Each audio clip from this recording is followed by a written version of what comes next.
Hello guys, good morning all of you. तो कैसे हैं आप सब? आप ठीक होंगे, स्वच्छ होंगे और मस्त होंगे।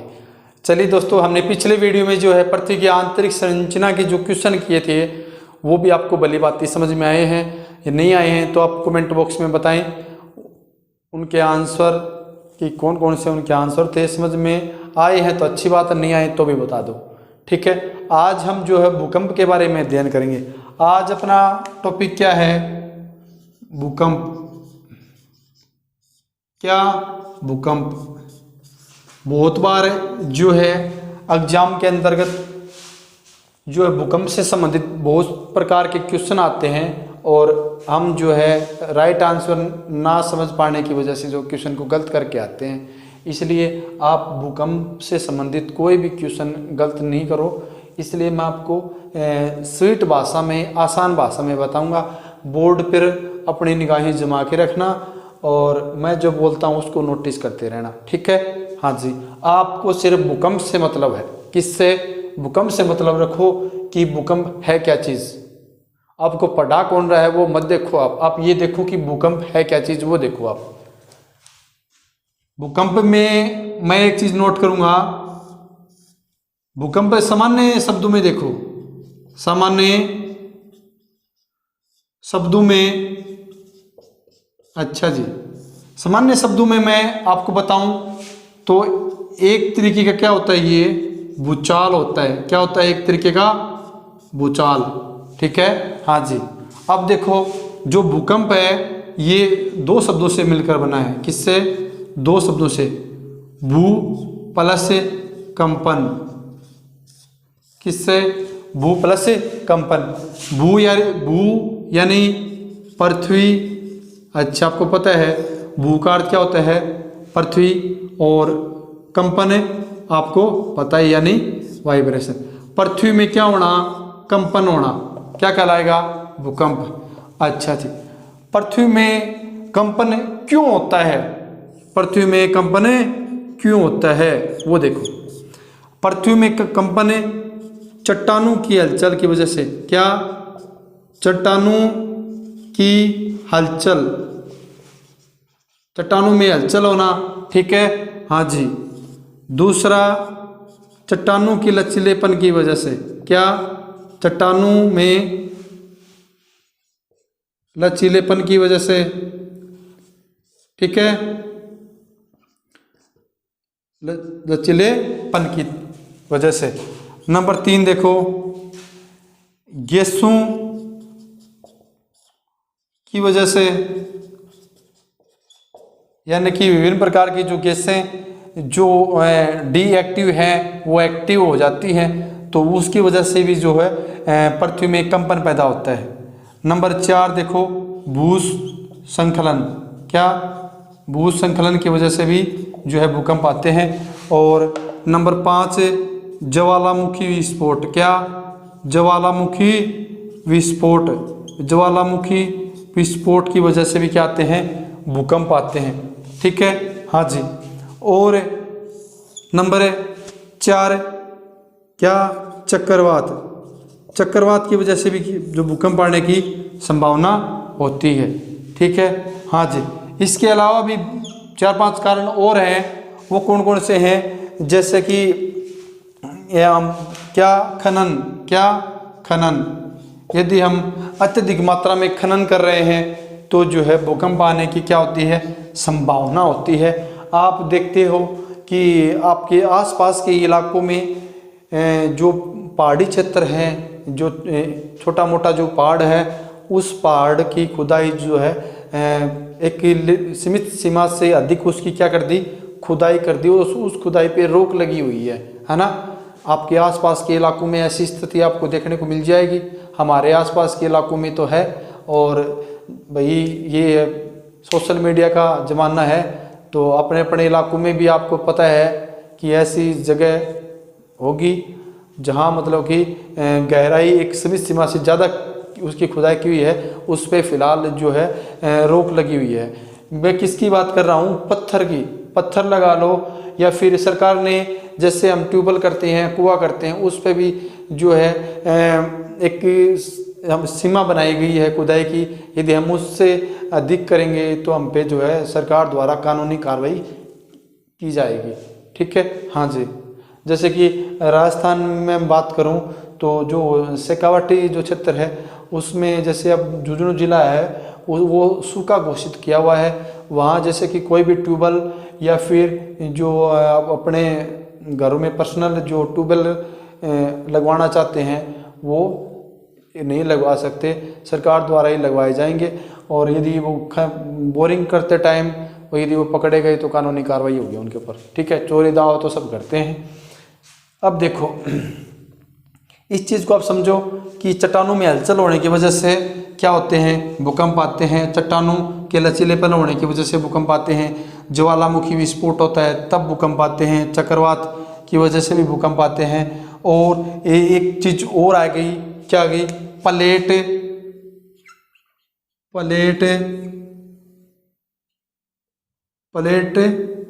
विवर्तनिकी।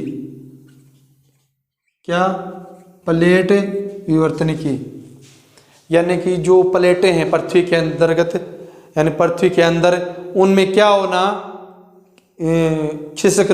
खिसकने की वजह से जो है भूकंप आने की संभावना अधिक होती है। ठीक है, जैसे कि मैं आपको एक चीज़ बताऊं, इस चीज़ को समझिएगा, बहुत ही इम्पोर्टेंट है, अपने भारत से संबंधित है, तो आपको थोड़ा थोड़ा पता चलेगा।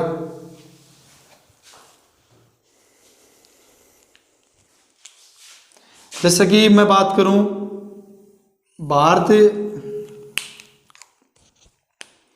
इस चीज को आप एक बार समझिए। जैसे कि ये है ना,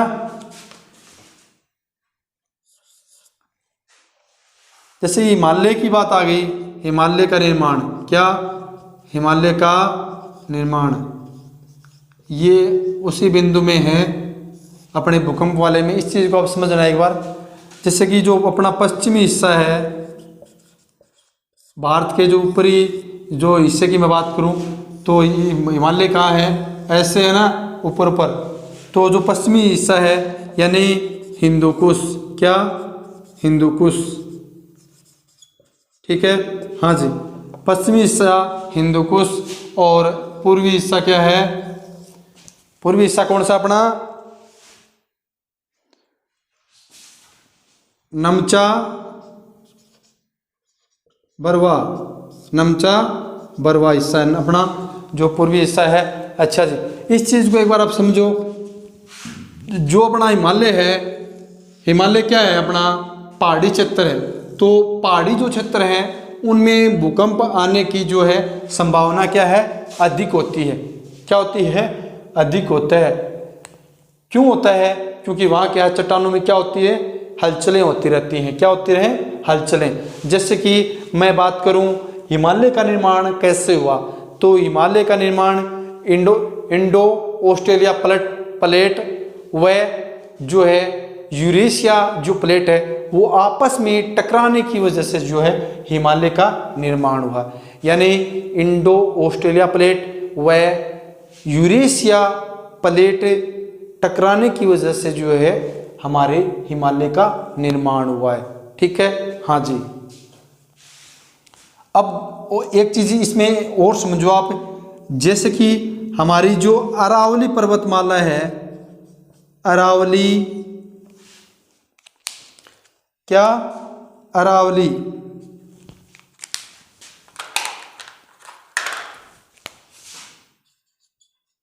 अरावली,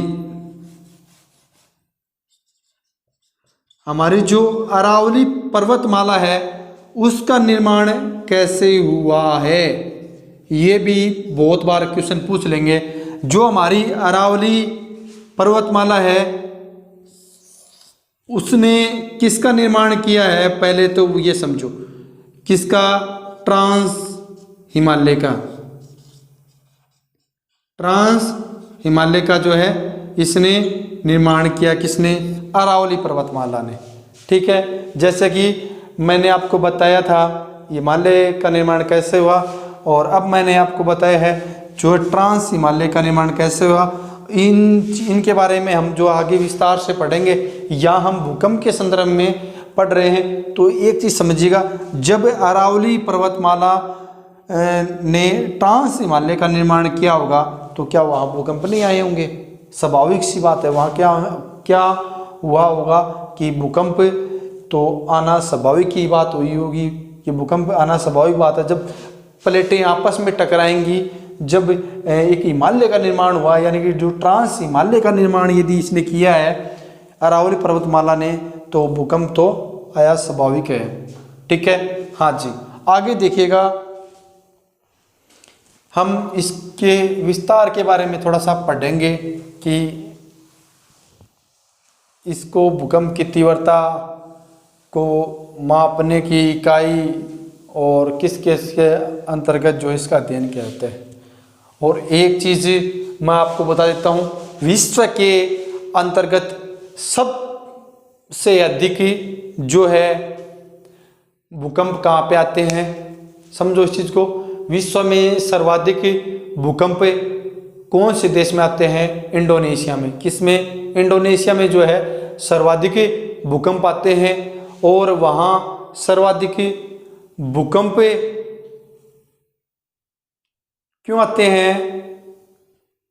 वहाँ भी प्लेटों में जो प्लेटें हैं उन प्लेटों में हलचल अधिक होती होगी, इसी वजह से वहाँ भूकंप आते हैं। और वहाँ कौन सा क्षेत्र है? प्रशांत महासागर का जो क्षेत्र है, इसी वजह से वहाँ क्या होते हैं? भूकंप सर्वाधिक आते हैं, है ना? हाँ जी, इस चीज़ को याद रखना, विश्व में सर्वाधिक भूकंप जो है इंडोनेशिया में आते हैं। और अपना इंडोनेशिया जो है ये क्या है? मुस्लिम देश है, यानी मुस्लिम कंट्रीज है ये। अच्छा जी, और वहाँ भी जो मैं मुद्रा की बात करूँ तो वहाँ मुद्रा के रूप में क्या है? रुपया ही है।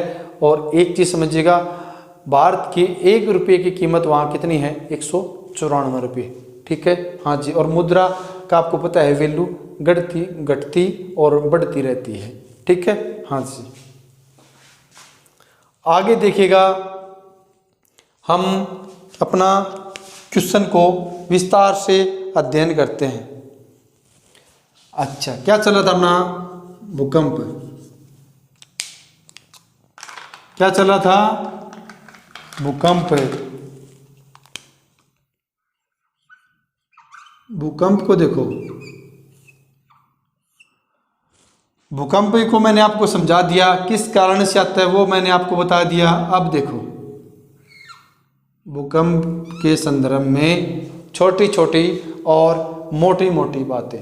भूकंप यदि आएगा तो पृथ्वी के वायुमंडल में, किसमें? पृथ्वी के वायुमंडल में, पृथ्वी के वायुमंडल में क्या होगा? जो रेडोन गैस है, कौन सी? रेडोन।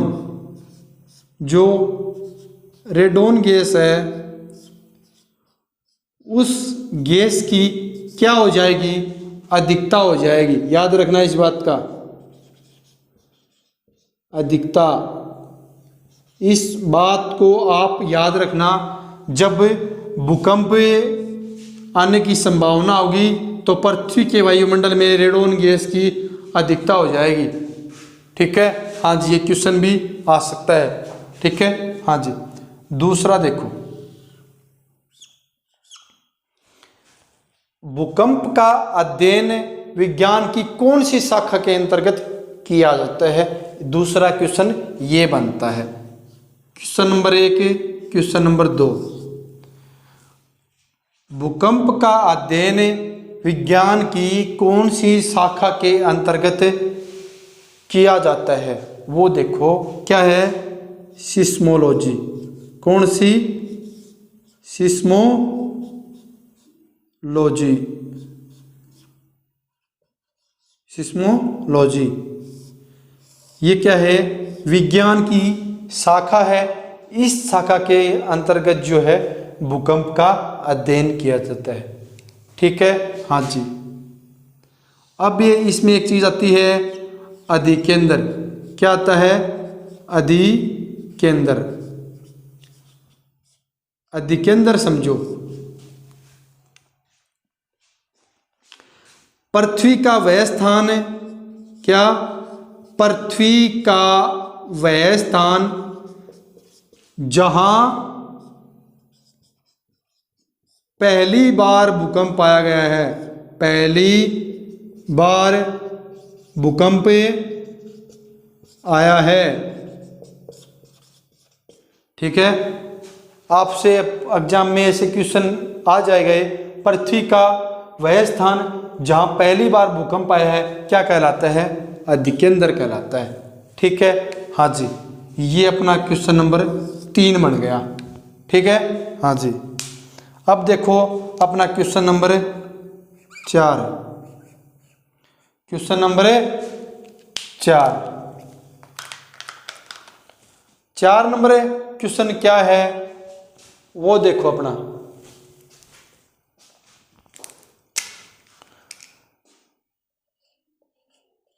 4 नंबर क्वेश्चन क्या बनेगा?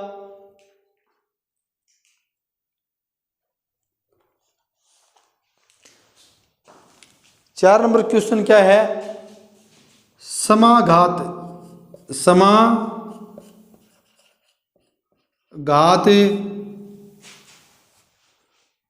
रेखाएं। क्या क्वेश्चन है? समाघात रेखाएं। समाघात रेखाएं किन्हें कहते हैं?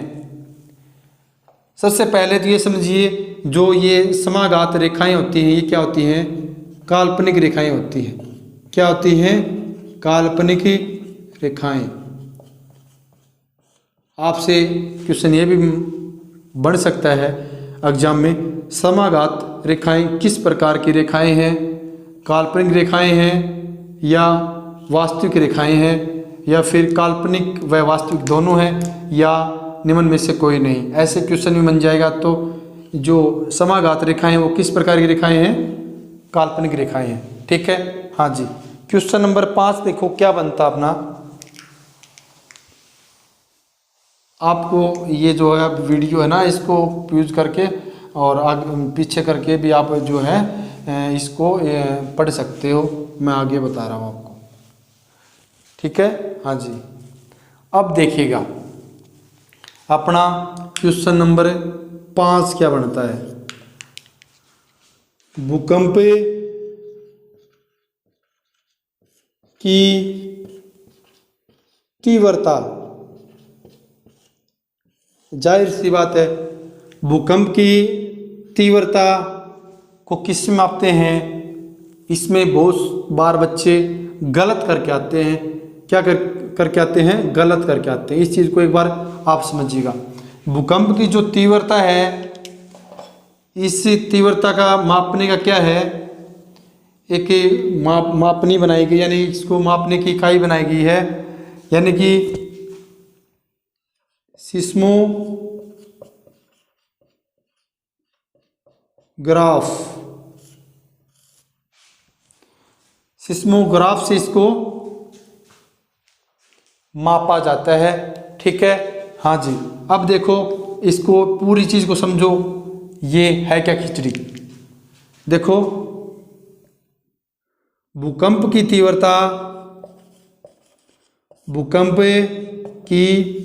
तीव्रता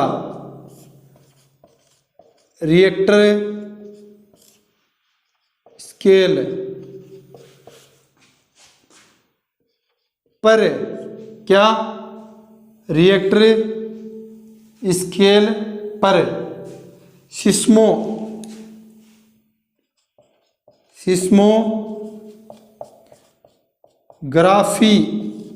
से मापी जाती है।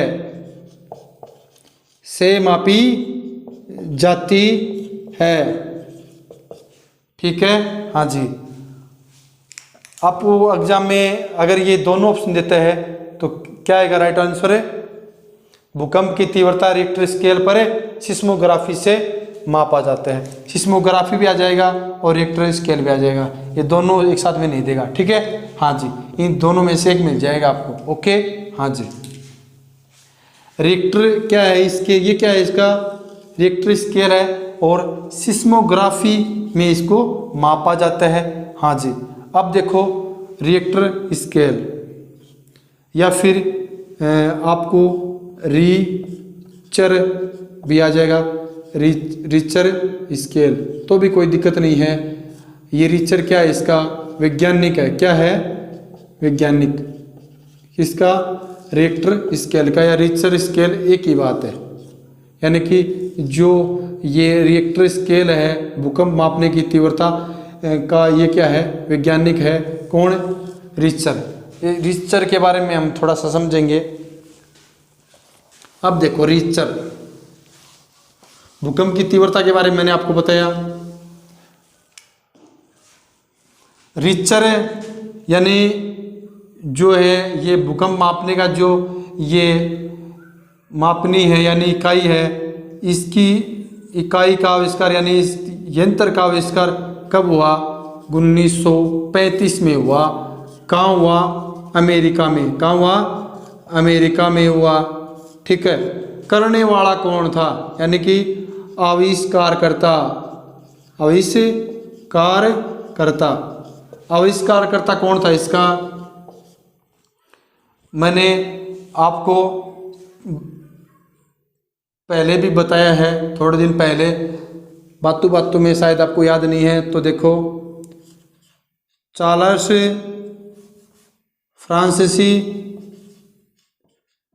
फ्रांसीसी चार्ल्स और रीचर, ये क्या इसका पूरा नाम है, जिसने जो है भूकंप की तीव्रता मापने का यंत्र दिया था। अच्छा जी, ये क्या था, भूगोलवेत्ता था। क्या था, भूगोलवेत्ता। ठीक है, हाँ जी। इसमें एक चीज और देखिएगा आप, वो क्या है, ये जो यंत्र है कौन सा, रीचर स्केल या फिर रिएक्टर स्केल, इसमें जो तीव्रता है उस तीव्रता को जो ये स्केल है, इस स्केल पर 0 से 9 तक होती है। यानी कि जो तरंगें होती हैं वो 0 से 9 के बीच में ही मापी जाती है। ठीक है, हाँ जी। और इसकी 1 2 3 4 5 6 7 8 यानी कि ये जो फर्स्ट स्टेज है इस और सेकंड स्टेज से, यानी कि फर्स्ट स्टेज में और सेकंड स्टेज में 10 गुना का अंतर होता है। किसका, 10 गुना का अंतर होता है।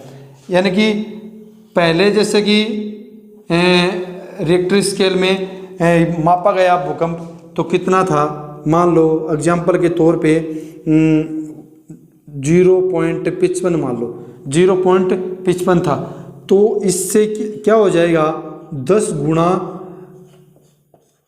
अधिक ही 2 में मापा जाएगा, और फिर उससे 10 गुना अधिक, फिर उससे 10 गुना अधिक, फिर उससे 10 गुना अधिक, फिर उससे 10 गुना अधिक, फिर उससे 10 गुना अधिक, और फिर 10 गुना अधिक। यानी कि प्रत्येक पॉइंट पे 10 गुना अधिक का माप किया जाता है रिएक्टर स्केल में।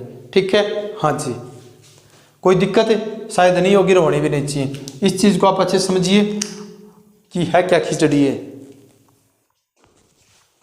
आप इसका स्क्रीनशॉट ले लो क्योंकि ये इससे क्वेश्चन बनता है।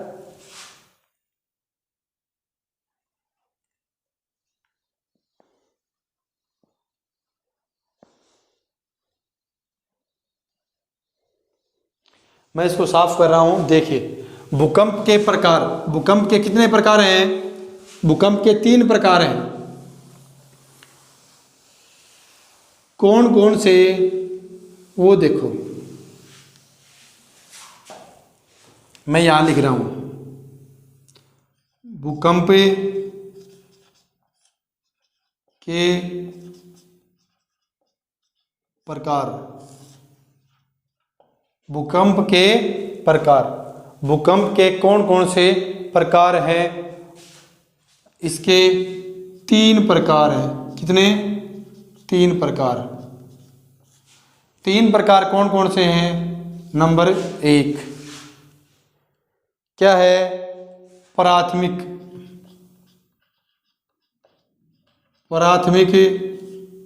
ओब्लिक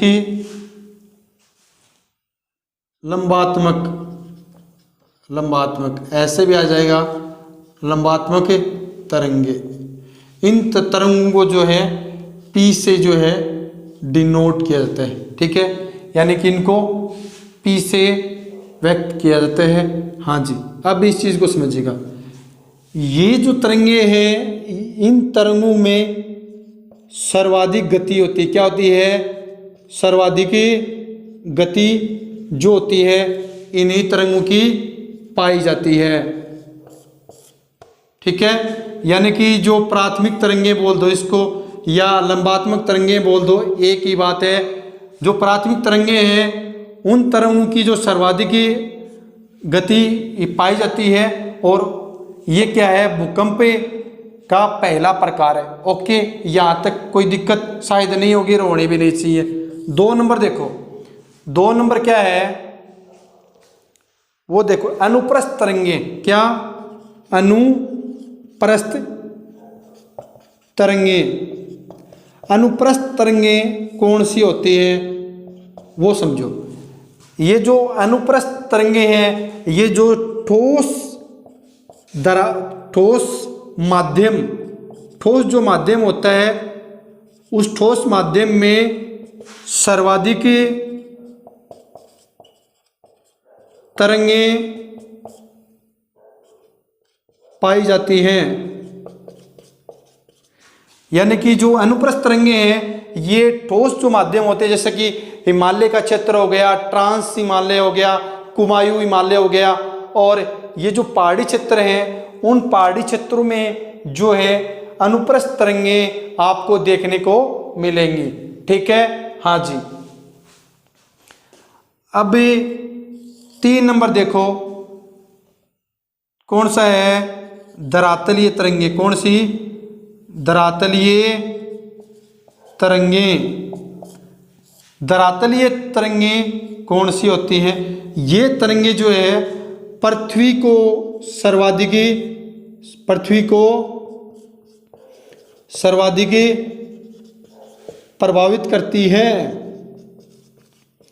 यानी कि पृथ्वी पे जो विनाश होता है वो इन्हीं तरंगों की वजह से होता है, और इसको जो है L से डिनोट किया गया है, और जो ये अनुप्रस्थ तरंगे हैं इसको S से डिनोट करते हैं। अब आप तीनों को समझिएगा, और एक चीज़ और बता देता हूँ, ये जो धरातलीय तरंगे होती हैं, इन तरंगों की जो स्पीड क्या होती है? बहुत ही कम होती है, लेकिन ये विनाशकारी होती हैं पृथ्वी के लिए। हाँ जी, और पृथ्वी के लिए विनाशकारी, इतनी विनाशकारी है कि पूछो ही मत।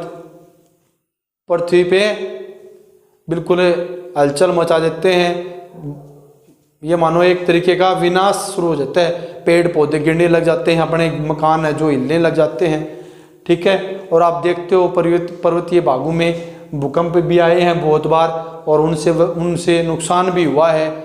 जैसे हरिद्वार में एक बार हुआ था ऐसा, ठीक है। हाँ जी, तो बहुत बुरा हाल हो गया था। वो सबका मिला जुला होता है, किसी राजनीति से संबंधित नहीं होता, वो प्रकृति से संबंधित होता है। और प्रकृति पता है, प्रकृति से हम खिलवाड़ करेंगे तो प्रकृति हमारी खिचड़ी सी बना देगी, ठीक है। हाँ जी, इसलिए प्रकृति को समझो, प्रकृति हमें अवसर प्रदान करेगी, और हमें उस अवसर का जो लाभ उठाना पड़ेगा, और हम अपना विकास करना पड़ेगा। आशा करता हूँ भूकंप में किसी भी प्रकार की आपको कोई समस्या नहीं है। भूकंप होता क्या है, कहते किसे हैं, भूकंप आता कैसे है, आने का कारण क्या है, उसके प्रकार मैंने आपको बताए। किसी भी बिंदु में आपको कोई भी समस्या है तो बताओ। मैंने प्राथमिक लंबावत को P से डिनोट किया, ठीक है। हाँ जी, और इन तरंगों की गति क्या होती है? सर्वाधिक होती है, यानी जो लंबात्मक तरंगे होती हैं उनकी गति सर्वाधिक होती है, ठीक है। हाँ जी, यानी कि ये जो भूकंप है ये फटाक से आते हैं, यानी कि अचानक, ठीक है। हाँ जी, जो अनुप्रस्थ तरंगे होती हैं ये ठोस माध्यम में जो भूकंप आते हैं, यानी कि ये ठोस माध्यम में ही इन्हीं तरंगों का जन्म होता है और ठोस माध्यम में ही इन्हीं तरंगों की वजह से जो है भूकंप आते हैं। तीसरा है धरातलीय तरंगे। ये जो धरातलीय भूभाग हैं, उन धरातलीय भूभागों में जो है भूकंप आने का कारण क्या है? धरातलीय तरंगे हैं। और धरातलीय जो तरंगे हैं उनकी गति क्या होती है? बहुत ही कम होती है, लेकिन ये विनाशकारी रूप ले लेती हैं जब पृथ्वी पर एकदम से हलचल होती है, यानी गैस का रिसाव होता है, या फिर प्लेटों में आपस में टकराव की वजह से, या फिर खनन की वजह से। और बहुत सारी ऐसी गतिविधियाँ होती हैं पृथ्वी के अंतर्गत, तो इसी वजह से जो है भूकंप सर्वाधिक आते हैं। और मैं कह सकता हूँ, या फिर हम कह सकते हैं कि प्रकृति में जो है बहुत बड़ा योगदान हम मान सकते हैं कि किसका है? मानव का है। और मानव यदि प्रकृति के नियमों को समझेगा तो एक मानव और प्रकृति के बीच में एक संतुलन बना रहेगा और भूकंप को हम रोक सकते हैं कुछ हद तक। हाँ जी, आज के लिए इतना ही दोस्तों। जय हिंद, जय भारत। आज की हमारी वीडियो कैसी लगी, क्लास कैसी लगी, बताइएगा ज़रूर। और मैंने अच्छे से अच्छे तरीके से आपको बताने की कोशिश की है। अब भी कहीं कोई त्रुटि है तो बताइए, हम उसको सुधारने की कोशिश करेंगे और अच्छे से आपको बताने की कोशिश करेंगे, क्योंकि आपका ही अपना ये यूट्यूब चैनल है। ठीक है, हम तो कर्मचारी हैं। जय हिंद, जय भारत, वंदे मातरम।